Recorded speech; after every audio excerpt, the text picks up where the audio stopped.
The last several days of our trip would all be spent in Jerusalem, and it was amazing. And what a way to finish up several days in Israel. One of our first stops was going to be the Western Wall. Yes, this is probably the most famous landmark in Israel. It was such a neat place to be. You can see the women's side and then the men's side, which are divided, so the women would pray separately from the men. One of the first things that struck me was it was not as big an area as I thought, but just an incredible place to be. You didn't even have to be spiritual to just feel a presence in here, a reverence for the people praying and what was going on. Just an awestruck place to be. After we spent a little bit of time looking around and seeing everything there, we then actually headed over to the side where there was another entrance into a tunnel that went down below the Western Wall and the Temple Mount. And that was going to give us a view of some of the foundation stones and just a really neat place to go take a look around. During the excavations, in Hebrew it's called Nidbach Rabbah, the great stone, the great ash stone. The size is just crazy. It's 13 meters, 70 centimeters length, which is like 45 feet. And the height of the stone is 3 meters at the maximum, which is 9 feet, or around 10 feet. And the width also around the same size, like 10 feet. So the weight of this stone is approximately 570 metric tons, which is, nobody knows how this stone was transported and other big stones were transported and laid at the foundation of the temple.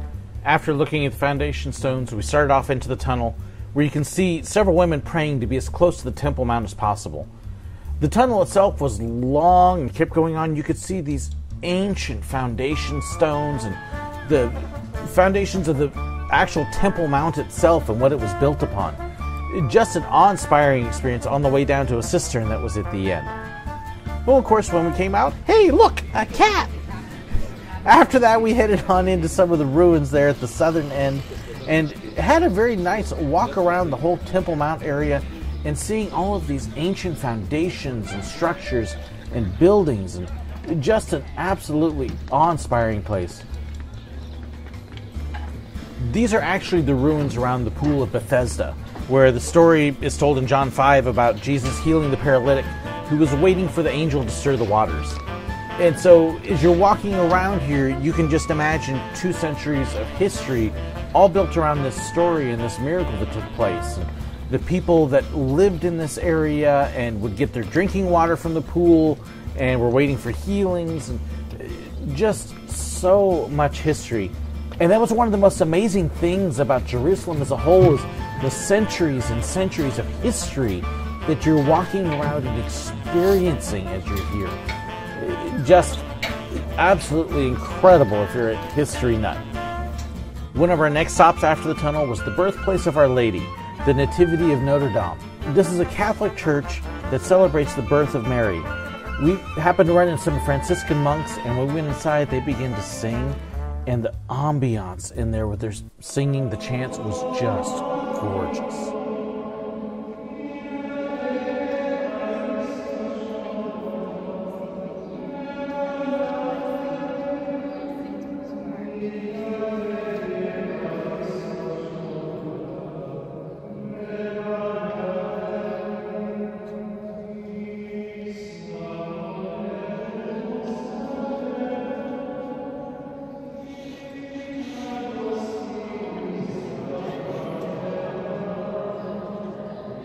Throughout the whole way of the Via Dolorosa, there's several churches and chapels and various spots that all the pilgrims who have come to walk this path stop at, and there's constant celebrations and services. In this case, it's a Mass in Spanish. Underneath one of the others, there's some catacombs, and there we ran into a group that was praying and reciting one of the doxologies in their language. All sorts of different language groups everywhere. It was just such a tremendous thing to see and experience.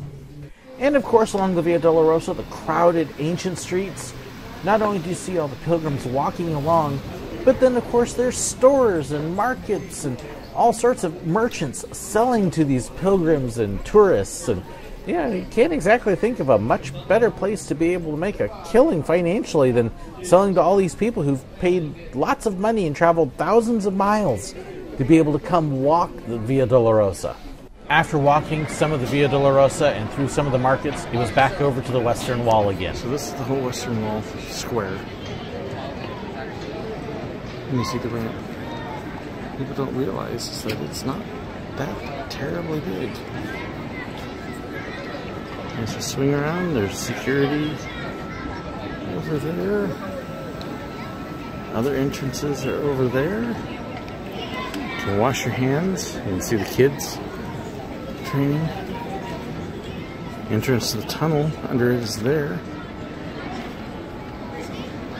And that is the wall itself.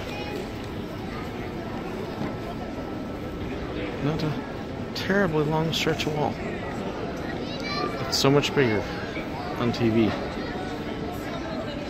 After spending some time at the Western Wall, we then headed around to the southern ruins, down at the base of the Temple Mount, looking up at the El Aqsa Mosque. You can actually see the tower of the mosque there, and it was from there that they would actually issue the call to prayer in just a little bit.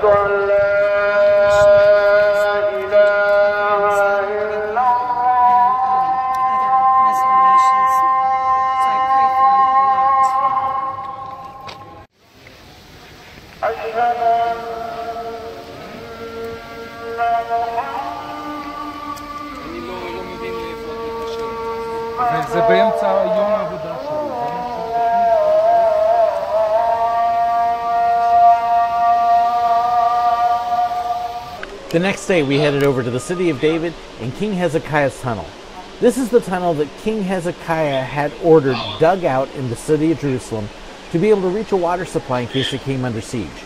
You get to walk through the tunnel, and yes, you can see just how high that water is in the tunnel. What a fun little cutout with my wife.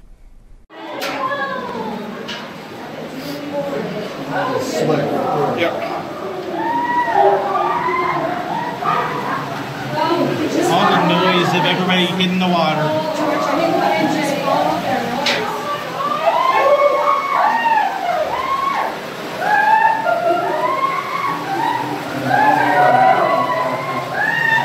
You'd think they were dying.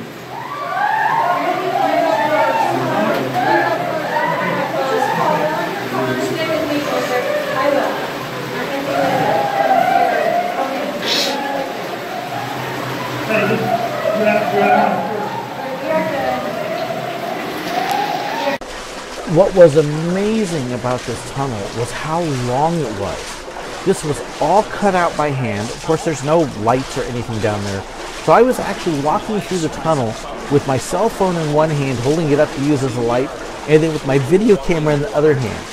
You can hear the water splashing and the sound echoing, and we did this for 20 minutes. It was that long.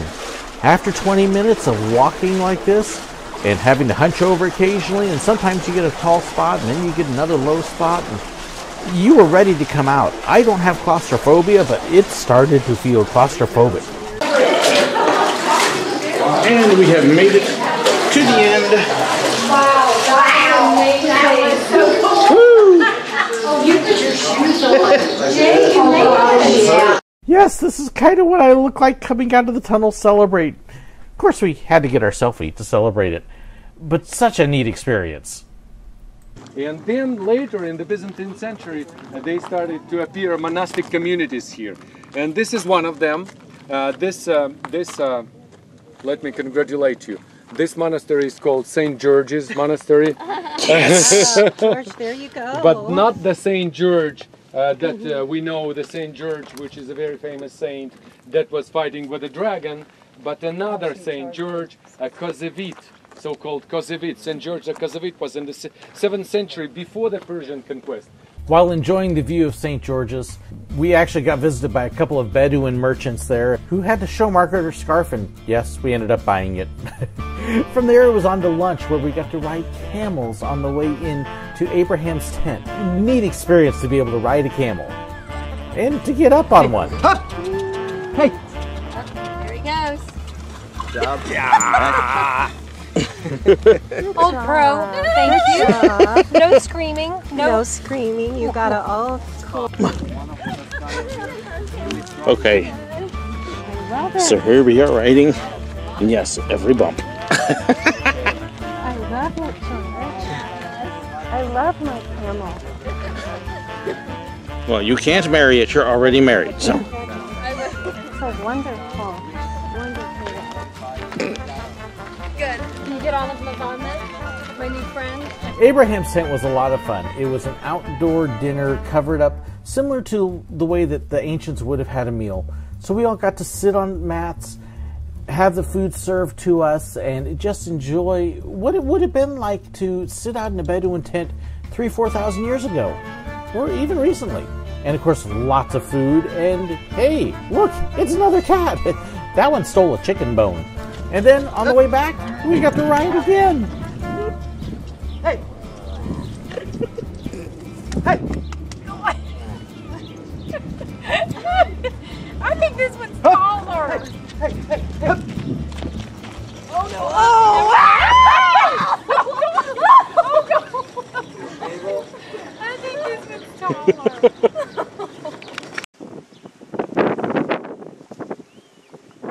Did you know that camels dance? I didn't either. You know, I think he needs a little bit of music, though.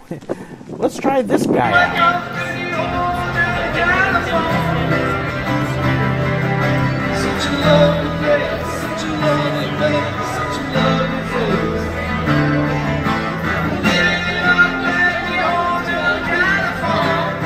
That evening, we had the incredible pleasure of being able to join a couple of viewers who live in Israel, and they took us out to the Jerusalem Light Festival. Talk about an experience to see Jerusalem all lit up and so many people out.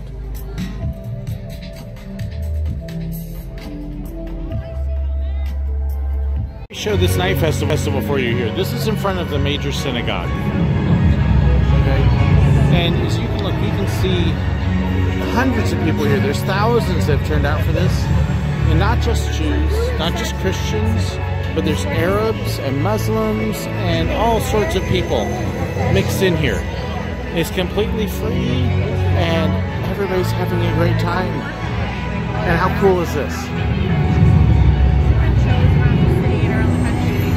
And since we weren't very far away, why not a night visit to the Western Wall? So yes, we got to return and spend a little bit more time. Also, our hotel's elevator? It's an elevator.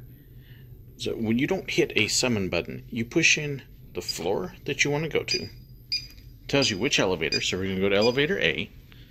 And you can actually see on this chart the elevator coming up to you. And hey, A is now here.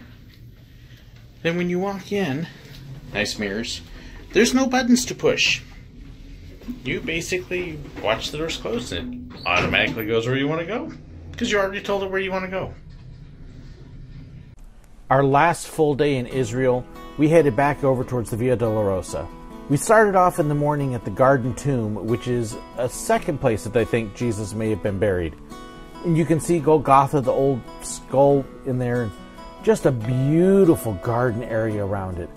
We spent the morning walking through the gardens, looking at the tomb, and just experiencing this place out of history. While we were there, we also spent a little bit of time in communion and prayer and just enjoying this moment. We also took advantage to make sure that we took kind of our last group photos while we were there, along with our tour guide and bus driver who joined us. This will be our last time we got to see the bus driver. We also then walked through the marketplaces, again down the Via Dolorosa, watching groups of pilgrims walk down the way.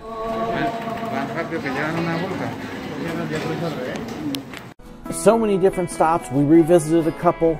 We saw a chapel that we hadn't been able to get into the other day, and just spend time again enjoying all this, and concluding at the Church of the Holy Sepulchre. To the Catholic Church. You see the glass? Under the glass is the original bedrock of the rock.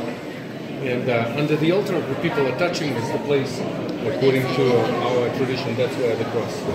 And it's kind of on top of the hill because the Christian for a long time the understanding of Golgotha was that it's a hill. Just absolutely beautiful place. Neat to see essentially a church built inside of a church. And I mean, even the one church chapel there is big, and then you can just imagine this immense dome built over it. After that, we headed out to lunch in the marketplace and enjoyed a wonderful time at the Christian Quarter. We finished eating lunch, and it was off to our last little bit of shopping and enjoying all the merchants. And this is where I picked up my shofar and incense and a t-shirt, and just enjoying this great time of shopping and last bit of time with our group. So much to see here. We said farewell to our friends as well from the night before. Thank you so much to the Feldhammers for joining us. But then it was getting sad because our time was almost done.